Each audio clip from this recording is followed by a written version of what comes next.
સુરત જિલ્લામાં સતત વરસાદ વચ્ચે સમગ્ર વહીવટીતંત્ર સંપૂર્ણ સતર્ક બન્યું છે. Integrated command and control centre ખાતે mayor Mayaben Mavani, collector Tejas Parmar, municipal commissioner M Nagarajan, જિલ્લા વિકાસ અધિકારી દેવેન્દ્ર પ્રકાશ મીણા તથા ડેપ્યુટી કમિશનર શ્રી નિધિ સિવાચ સહિત ઉચ્ચ અધિકારીઓ સતત પરિસ્થિતિ પર નજર રાખી રહ્યા છે. દરેક વરસાદી અપડેટ, દરેક વિસ્તારની સ્થિતિ અને દરેક નાગરિકની સુરક્ષા પર તંત્રનું સતત મોનિટરિંગ ચાલી રહ્યું છે.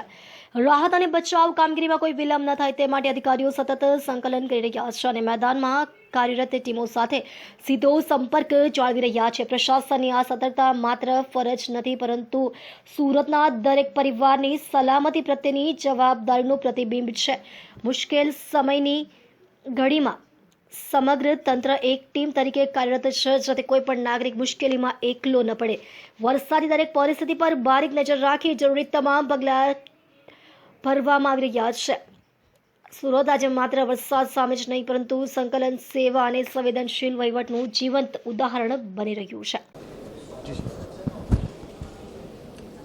આજે 23/7/24 લગભગ 11 વાગે સુરતની શહેરની જે પરિસ્થિતિ છે એ કાબૂમાં છે. એની અંદર સીમાડા ખાડી અને બેદવાડ ખાડીના જે પાણીનું લેવલ છે એ ડેન્જર લેવલથી ઉપર ચાલી રહ્યું છે. 34 જેટલા જગ્યાઓમાં લો લાઇન વિસ્તારમાં પાણીનું ભરાવ થયેલું છે, જેનું નિકાલનું કામગીરી યુદ્ધના ધોરણે ચાલી રહેલ છે. 2200 જેટલા લોકોને આપણે રેઇન શેલ્ટર ઉપર ખસેડવામાં આવેલી છે. ગઈકાલે રાત્રેથી એમને ત્યાં રહેવા જમવાની વ્યવસ્થા અને સુરક્ષિત સ્થળ પણ આપવામાં આવેલું છે. અત્યારે હાઈ ટાઈડનું પરિસ્થિતિ ચાલી રહ્યું છે, એટલે લોકોને ખાસ વિનંતી કરવામાં આવે છે કે ઘરથી બહાર નીકળવાનું આજે ટાળે. GADC, ઉદ્યોગ એસોસિએશન અને જે માર્કેટ એસોસિએશન છે તમામે આજે રજા જાહેર કરી છે. એ સાથે સાથે લગભગ 26 જેટલા જે બસ રૂટ છે, સિટી લિંક BRTS છે, એ પણ બંધ કરવામાં આવેલી છે. પોલીસ ખાતાના સાથે રહીને અલગ અલગ જગ્યાઓમાં બેરિકેડિંગ પણ કરીને ટ્રાફિકને પણ નિયમન કરવામાં આવ્યું છે અથવા બંધ પણ કરવામાં આવેલું છે.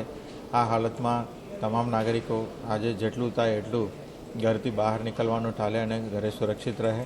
હાઈ ટાઈડનું જે સંજોગ છે એના લીધે પાણીનું નિકાલમાં વિલંબ થવાની શક્યતાઓ છે. તો આજે બપોર સુધી પણ આ જે આગાહી છે એ ચાલુ રહેશે અને 3 કલાક સુધી પણ વધારાનું એક એલર્ટ પણ આપવામાં આવેલી છે હવામાન વિભાગ દ્વારા.